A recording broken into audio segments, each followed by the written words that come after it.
Bom dia a todos, sejam todos bem-vindos à nossa casa de paz, de amor. Para iniciarmos, vamos fazer uma prece? Vamos buscar o Mestre Jesus, nosso irmão maior, para que ele possa, junto com a equipe espiritual, nos envolver de muita paz, de muita alegria, de muita compreensão e junto nós possamos assim compreender e também aplicar aquilo que estudamos. Mestre amado Jesus, nós te agradecemos por tudo. Que assim seja. Muito bem. No outro Gaizer, no dia 7, nós falamos no dia 9, melhor dizendo, nós falamos da parábola do talento, nós falamos da parte física da parábola do talento.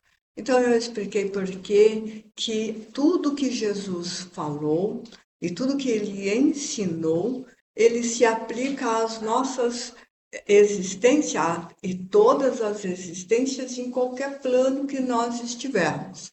Então, sempre que nós estivermos encarnados e nós formos olhar qualquer parábola, qualquer ensino de Jesus, nós temos que olhar esse lado físico, porque aquelas pessoas, naquela época, que muitos somos nós mesmos, estavam no início das suas existências de evolução. Então, elas não tinham muito entendimento, mas elas compreendiam bastante a vida física e eles tinham, inclusive, dos 10 mandamentos, a Torá, o artigo que falava de pai e mãe, o mandamento. Desculpa, não é artigo, mandamento de pai e mãe, que fala assim: honrai o vosso pai e a vossa mãe, para que tenha uma longa existência sobre a terra. Então veja como que eles tinham na terra que o Senhor teu Deus te deu. Então imagina e visualize essa situação de como que eles tinham uma compreensão enorme com relação à vida física. E ainda com relação a esse mandamento de honrar pai e mãe, Jesus faz uma advertência muito interessante para os doutores da lei, os fariseus, que os que estão encarnados hoje, que são da época de Jesus, com certeza eram os fariseus, porque eles faziam muito esse tipo, e continuamos fariseus, tá? Então, nós fazíamos muitas coisas que hoje tem um ditado, naquela época não existia esse ditado, mas hoje tem um ditado que fala bem disso, para inglês ver. Ou seja, nós fazemos as coisas de fachada, nós fazemos as coisas para o outro ver que eu estou fazendo. Mas tirando essa questão de que o outro, de que fora da casa, fora do meu espaço, fora da minha clã, fora do meu lar, onde eu tenho maior ajuste, eu não pratico nada. E tudo que nós vamos fazer, gente, e tudo que a lei imutável de Deus diz, primeiro nós, porque lembra da frase que Jesus falou, da máxima, amai o vosso próximo como a si mesmo. Então, primeiro a gente cuida do corpo físico e que vai responder. Primeiro a gente cuida da alma que vai responder individualmente. Você viu que eu falei corpo físico e alma? Tem que cuidar dos dois porque nós estamos encarnados. Espíritos encarnado é alma. Espírito desencarnado é espírito. Não é fantasma, não é assombração e não arrastam correntes. Eles somos nós desencarnados, sem o corpo de carne. Então, passando isso, eles tinham bem esses entendimentos, então, primeiro nós, depois o amor que nós conseguimos dar, multiplicar por nós mesmos, nós oferecemos para o outro. Se eu não me cuido, se eu não me amo, se eu não me enfeito, eu vou me rejeitar. A frase é um pouquinho diferente, mas é bem isso que ela me explicou agora. Se eu me rejeito, eu rejeito o próximo. Porque eu não tenho. Se o amor é de acordo com o que eu me amo, e o meu amor é você não vale nada, você é muito ruim, você. Porque nós fazemos isso. Sem querer, nós nos autodepreciamos. Pois saiba que essa autodepreciação é exatamente isso que você leva para o outro. E o outro, então, tem que suportar essa carga sua. Então, a gente fala assim, nossa, tá vindo aquela pessoa lá, meu Deus, deixa eu fazer de conta aqui. Ai, o cadastro do meu sapato desamarrou, eu baixo a cabeça, viro as costas e a pessoa passa. Por que que nós fazemos isso? Porque a pessoa vai trazer essa carga dela e ninguém é obrigado a isso. Ninguém é obrigado a isso. Então, é por isso que a gente falou bastante da parte física. Nós estamos aqui para aprender isso. E como que a gente multiplica os talentos na parte física. Hoje a gente vai falar da mesma mordomia, como que a gente multiplica os talentos espirituais. Então, quem estava aqui no Evangelho ontem viu que eu coloquei, hoje eu não trouxe essa imagem, uma imagem muito linda de Jesus com as mãos cheias de talentos, cheios de dons para distribuir. Então, nós nascemos com dons. Que dons que nós nascemos? Dons físicos, talentos físicos e talentos espirituais. E nós temos que desenvolver os dois, porque é como se nós, e nós gostamos dessa representação, né, de nós termos asas. Nós queremos ser anjos com essas asas, ainda somos quimeras, mas nós queremos ser anjo com essas asas. Gente, para quem não sabe, quimera é um bicho muito feio, uma coisa muito horrorosa, e ele quer imitar os anjos, e aí ele bota uma asa nele, mas a asa dele é muito feia. Então, essa é a quimera. Então, nós somos quimeras querendo ser anjos. E Deus dá para a gente a asa, só que a gente não percebe. Então, talentos físicos, talentos espirituais, as duas asas. Nós podemos voar conhecimento e espiritualidade, inteligência e espiritualidade. Conhecereis a verdade e a verdade vos libertará, ensinou Jesus. Então, a parábolas do talento, hoje nós vamos falar, sim, dessa parte espiritual. Então, o que nós compreendemos? Que Deus dá bens para a gente. Ele dá, no encontro anterior, a gente falou dos bens materiais que ele nos confia, mas ele também dá riquezas invisíveis que nós precisamos desenvolvê-la tanto quanto nós desenvolvemos as questões físicas. Então, se na questão física eu tenho que aprender a dirigir, e eu tenho que dirigir com prudência, eu tenho que respeitar leis, na espiritualidade eu também recebo coisas para desenvolver, respeitando a lei imutável de Deus. Então, nós podemos sair da lei imutável tanto que nós quisermos, é problema nosso. Só que Deus não vai dizer, ai, tadinho, ele errou, porque ele não sabia, porque ele não conhecia. Vou pegar ele aqui, vou salvar ele aqui, vou pôr ele aqui no universo. E todas aquelas pessoas que fizeram certo, e todas aquelas pessoas que batalharam para fazer. Como você acha que as pessoas iam se sentir se Deus fizesse um negócio desse? Por isso que ele criou leis imutáveis onde nem ele mesmo pode interferir. Ele não interferiu com o filho dele. Porque quando a gente fala do filho de Deus, lembra que nós só seremos chamados de filhos de Deus quando estiver no seio eterno de Deus. E Jesus já estava no seio eterno de Deus. Por isso que ele diz, eis-me aqui o meu filho muito amado, quando Jesus fez o batismo com João. Para João tivesse certeza que ele tinha que calar e que estava no fim a missão de João. Todo mundo fala que Jesus batizou para a gente poder batizar na igreja. Gente, acorda. João precisava saber quando é que aquele que traria o amor verdadeiro, aquele do qual ele não era digno nem de desamarrar a sandália, chegasse para que ele pudesse se calar. Quando Jesus chegou e se aproximou, ele ficou chocado. A primeira expressão de João é de choque, porque Jesus era primo dele. Ele esperava qualquer pessoa, menos o primo.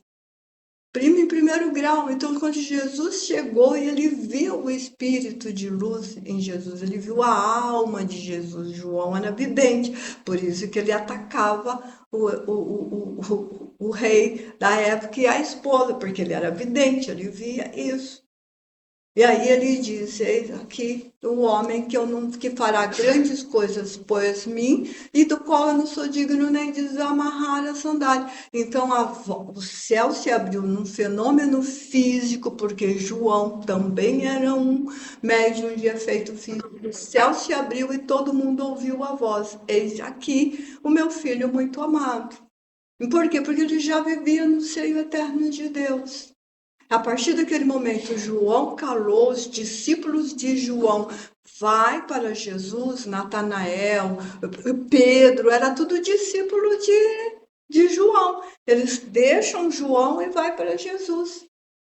Por quê? E aí, a partir disso, João calou, João é preso, João é morto, é degolado. Por que João é degolado? Porque quando ele era Elias, ele mandou degolar. A lei de Deus é justa. Ele mandou degolar um monte de sacerdotes.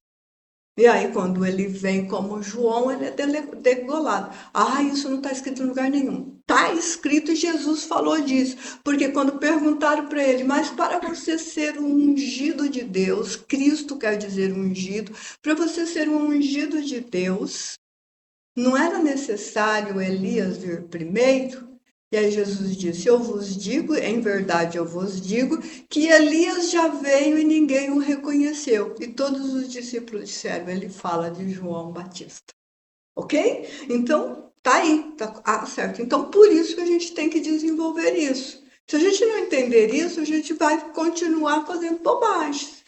Então, Deus não vai salvar a gente, não vai dar prêmios para nós se nós não tivermos. Não vai dar graça se a gente não tiver graça. E Paulo, mais tarde, vai dizer que graça é um dom imerecido, que para obtê-la você tem que pagar. É por isso, e a gente observa isso, no catolicismo, a pessoa pede uma graça e ao receber essa graça, ele paga uma promessa. Só que Jesus não está falando de coisas materiais, ele está falando de coisas espirituais.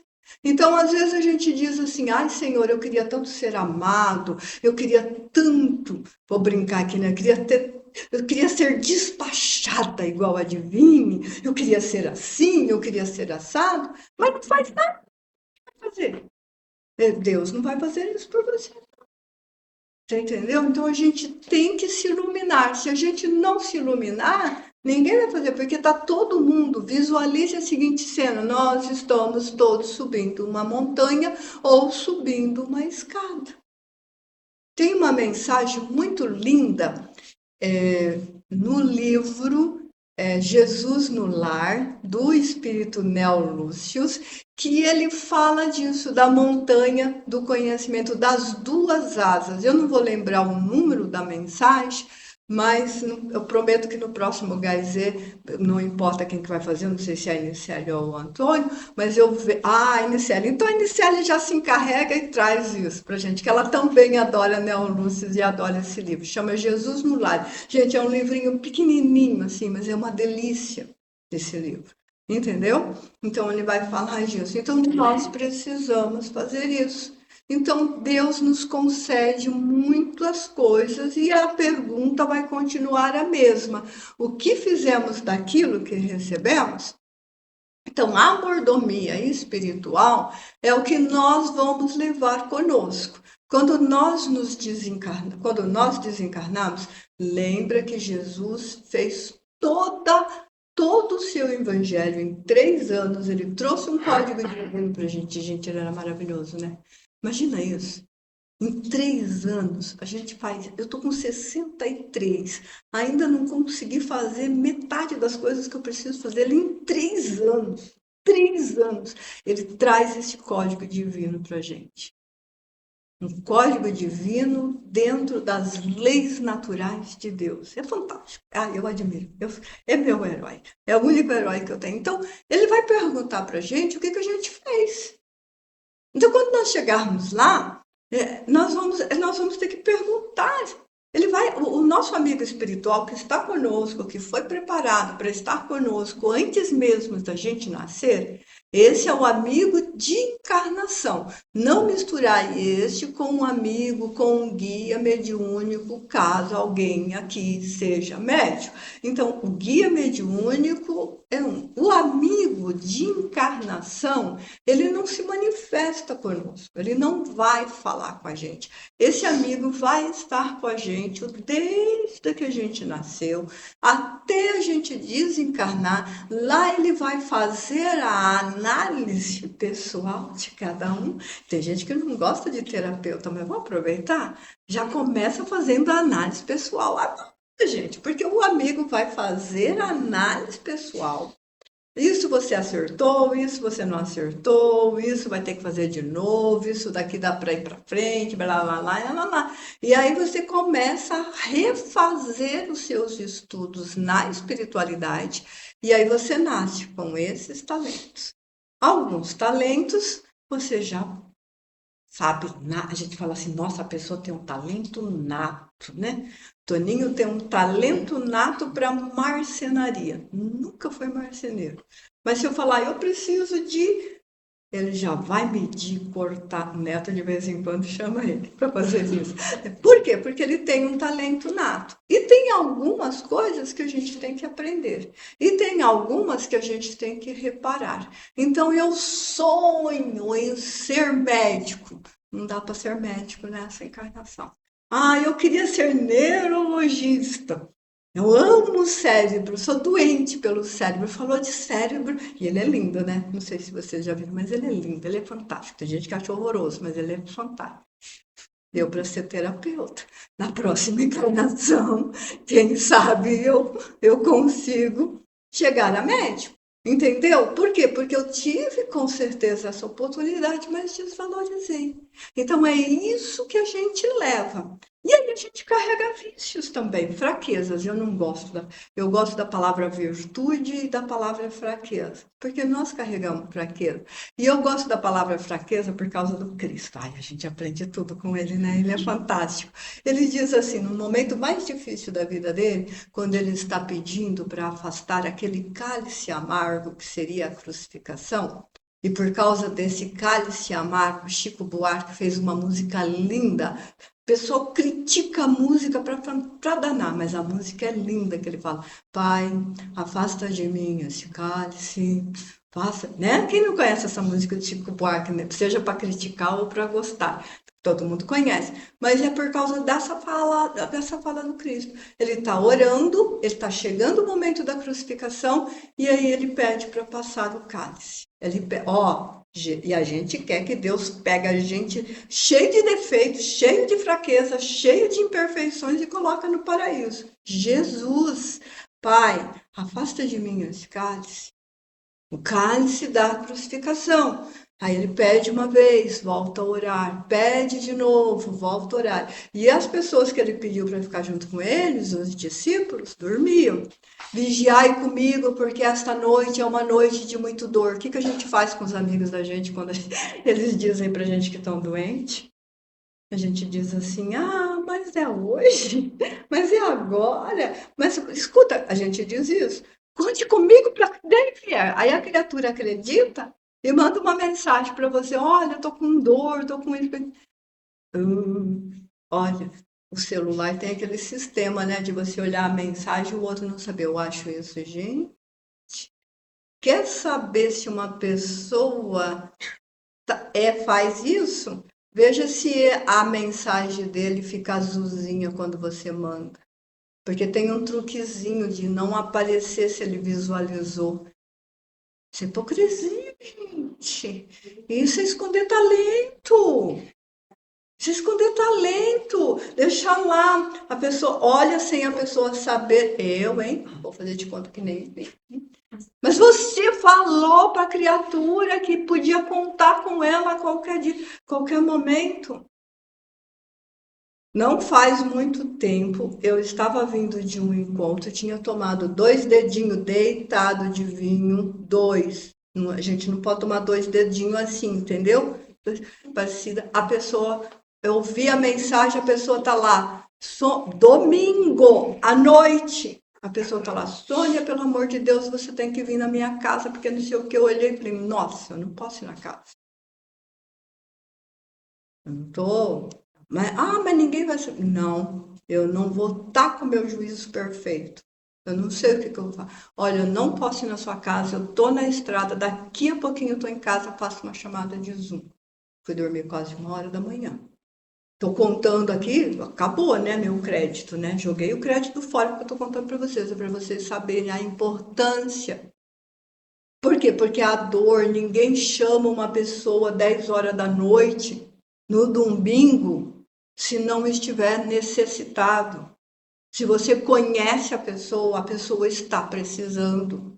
E a pessoa confia em você. É por isso que ela chamou você. Ela podia ter chamado o pai, a mãe, o irmão, o tio, o vizinho. Ela chamou você. É o talento. Isso nós vamos levar conosco. Independentemente de você ter contado e já ter recebido a sua recompensa, você vai levar a sua presteza, o seu coração aberto. Então é disso que a gente tem que falar, entendeu? A verdadeira riqueza é a riqueza do espírito. Então a gente pensa em patrimônio, a gente sempre pensa quanto que eu ganho, quanto que eu possuo, quanto que eu acumulei. E tem gente que é terrível com relação a isso.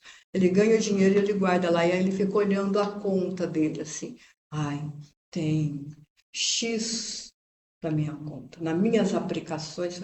E a esposa está precisando de verduras para fazer o almoço. Se vira, você não é quadrada, você não trabalha. Por que o dinheiro tem que ser só meu? Ué? Gente, casamento é uma sociedade, não é um regime de escravidão. Se a esposa não trabalha, você aguenta tudo. Se você não está trabalhando, a esposa aguenta tudo. Eu já passei por isso, o Toninho já passou por isso, ele já viveu isso no primeiro casamento dele, eu já vivi isso no meu primeiro casamento, e nós já vivemos isso, nós dois. E em específico, eu lembro de uma vez que a gente ousou, e aprendemos a lição também, ousamos fazer uma conta maior, dar um passo maior que a perna, no meio do caminho ele ficou desempregado, com uma pensão para o filho altíssima, porque o trabalho dele era alto salário. Não foi nem um dia e nem dois que nós dividimos um ovo. Mas a gente conseguiu manter todas essas coisas. E eu segurei as pontas. E depois fui eu. E ele segurou as pontas. E assim será, porque é assim que um casamento tem que ser. Casamento é uma sociedade onde você oferece o melhor de você e o outro oferece o melhor dele. E os dois se esforçam para as fraquezas serem escondidas, limpas, e um auxiliando o outro. Agora, eu já dei a compra da casa, o pesadão da casa. Aí quer uma sobremesa. Não tem sobremesa, não. Você colaborou, criatura de Deus? Como que eu vou fazer sobremesa? Então, nós temos que entender isso. Isso é o que a gente pensa da vida física. E a vida espiritual? Nós precisamos fazer a mesma coisa. Temos que aprender a orar, temos que aprender a limpar o nosso coração, temos que aprender a servir, temos que aprender a auxiliar, temos que aprender a bondade. A bondade é um exercício que nós temos que aprender, é por isso que nós estamos encarnados.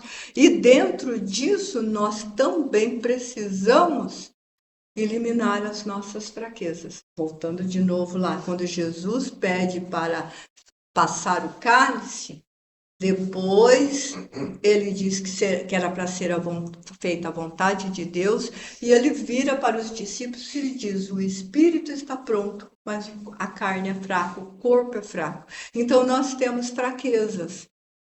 E nós temos que sair dessas fraquezas. Temos a fraqueza do álcool, do tabaco, temos a fraqueza de outras drogas, temos a fraqueza da maledicência, temos a fraqueza da língua picante, temos a fraqueza de elogiar criticando.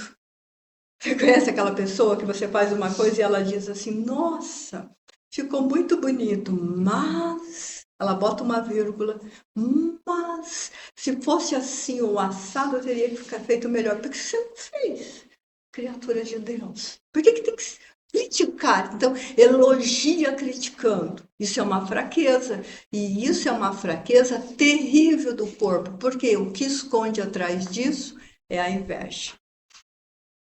E a inveja é a única virtude, segundo a espiritualidade, que não gira, porque nós temos todas as outras, ela gira para a virtude positiva e para a negativa, para positivo e para negativo.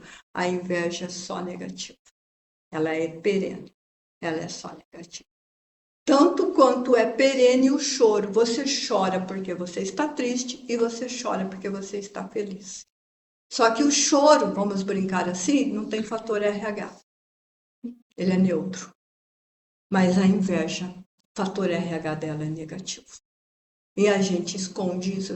A pessoa faz uma comida maravilhosa, só critica. Por quê? Está com inveja, porque ele não sabe fazer aquilo. Eu que sou doida, Toninho é meu cozinheiro, que ele vem. Tá bom isso aqui, linda, tá maravilhoso. Ué, se ele fazer pedrinha recheadinha com queijo, porque tem que ter queijo, tá? Não importa o que fazer, tem que ter queijo. Se ele fazer pedrinha recheadinha com queijo, tá maravilhoso.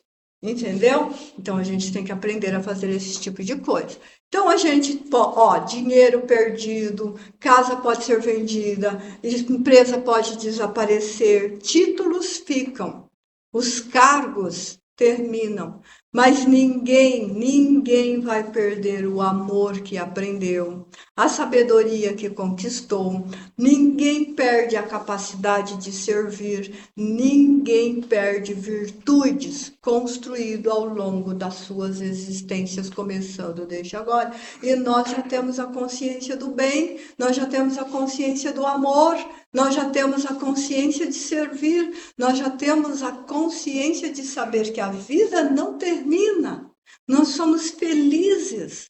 Meus queridos amigos, se a gente tirar o ser humano da Terra, não tiver um único espírito encarnado na Terra, ela entra em eternidade. Imediatamente ela entra em eternidade. A pedra não sabe que vai desaparecer, a árvore não sabe que morre, nenhum animal sabe que vai morrer. O único ser mortal da Terra e que tem um tempo, que tem um relógio, é o ser humano. Só nós sabemos dessa transição. Então a Terra entra na eternidade. E nós temos consciência que a eternidade está ligada a duas fases, a fase física e a fase espiritual, que é um exercício de cada um e que ninguém, absolutamente ninguém vai fazer por nós.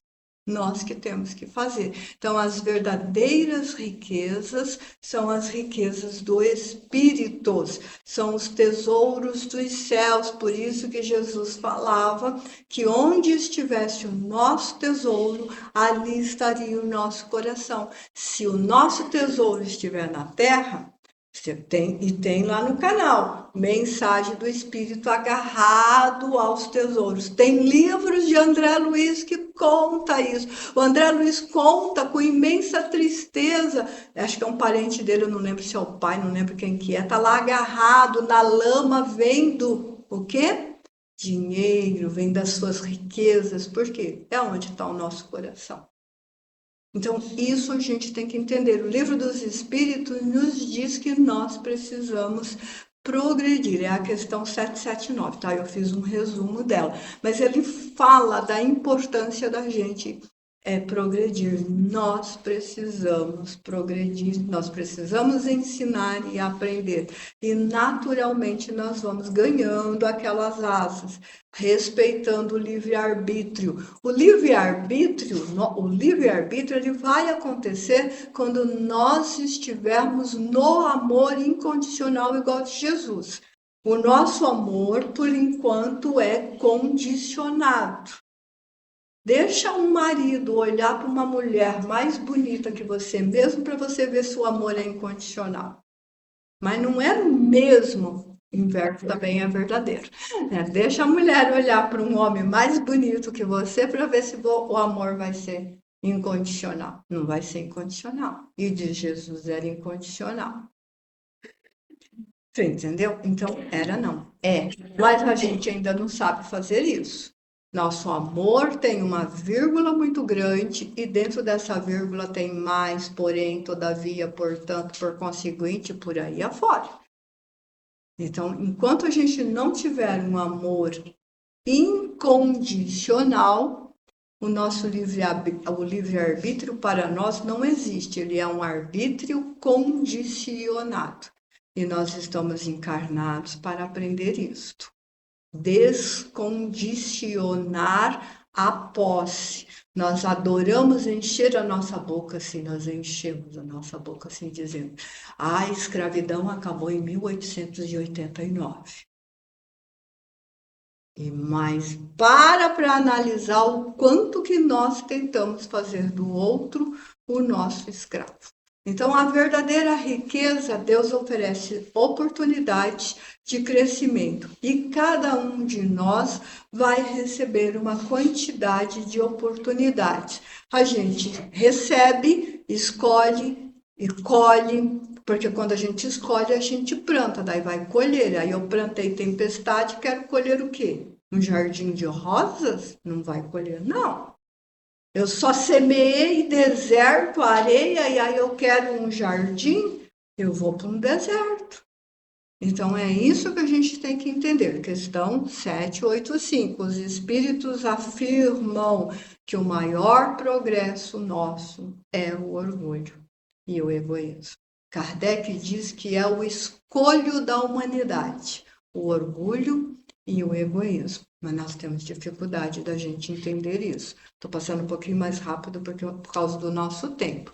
Ao observarmos a parábola, a gente vai ver que o problema nunca foi a quantidade de talentos que cada um recebeu, mas o que cada um fez com aquilo, a incapacidade de transformar aquilo que recebeu em crescimento.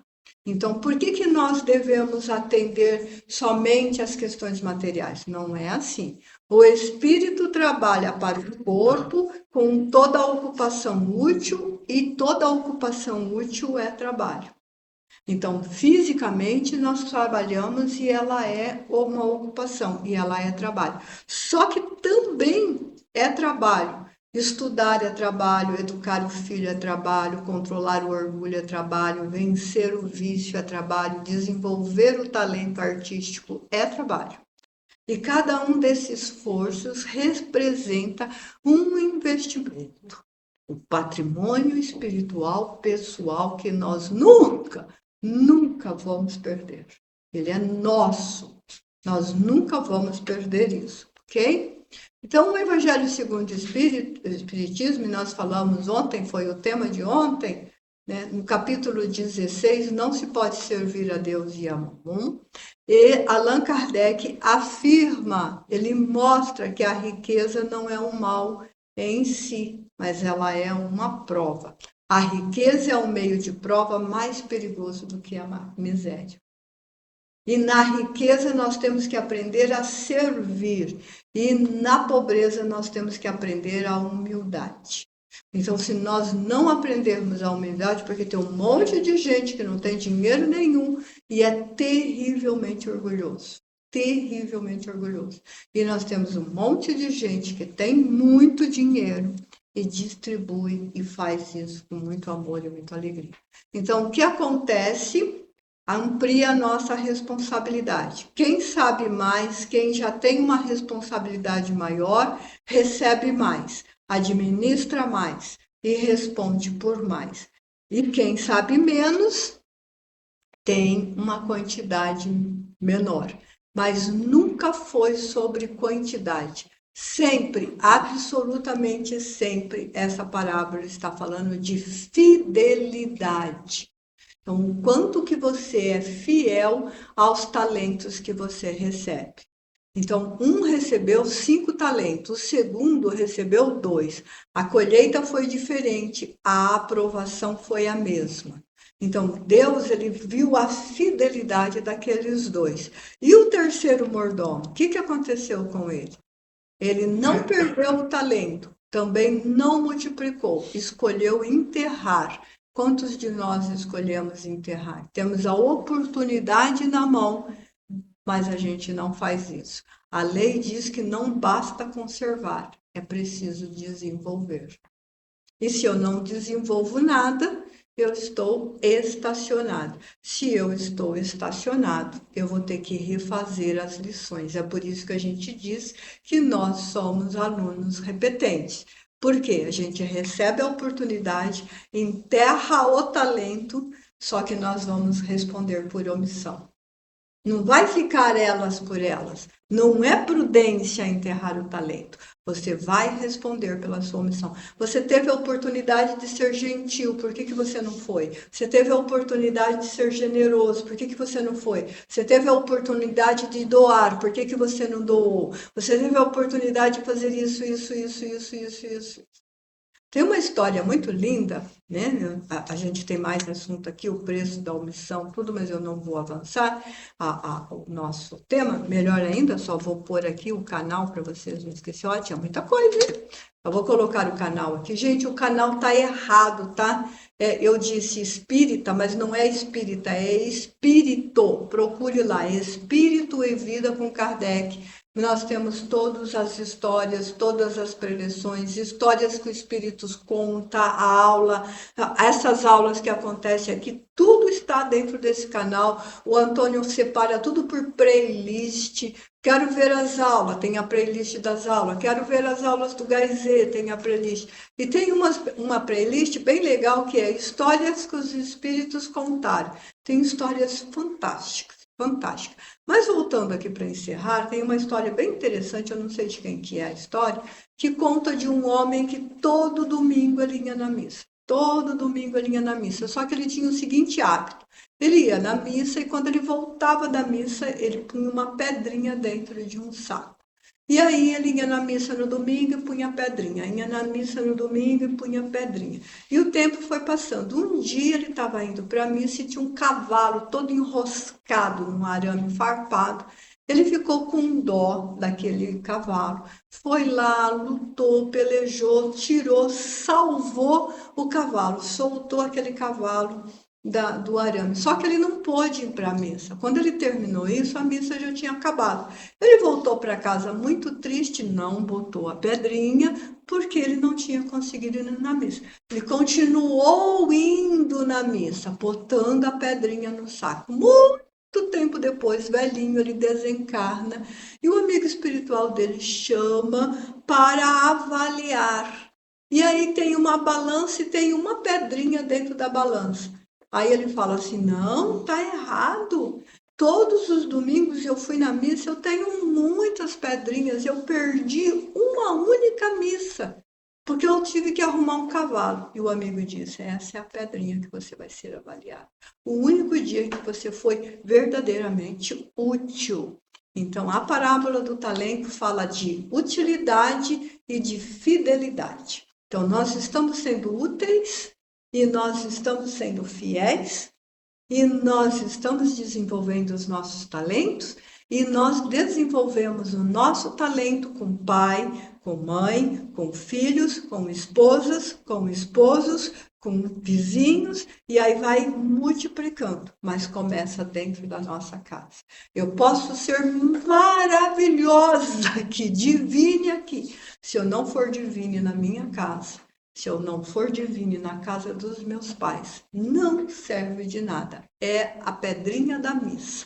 É a pedrinha da missa e aí isso serve para todos nós. Certo? Tenha um bom domingo, muita paz. Aguarde o momento da nossa chamada para aguarde o momento para a nossa chamada para o passe. Com muita tranquilidade. Bem soltar eu.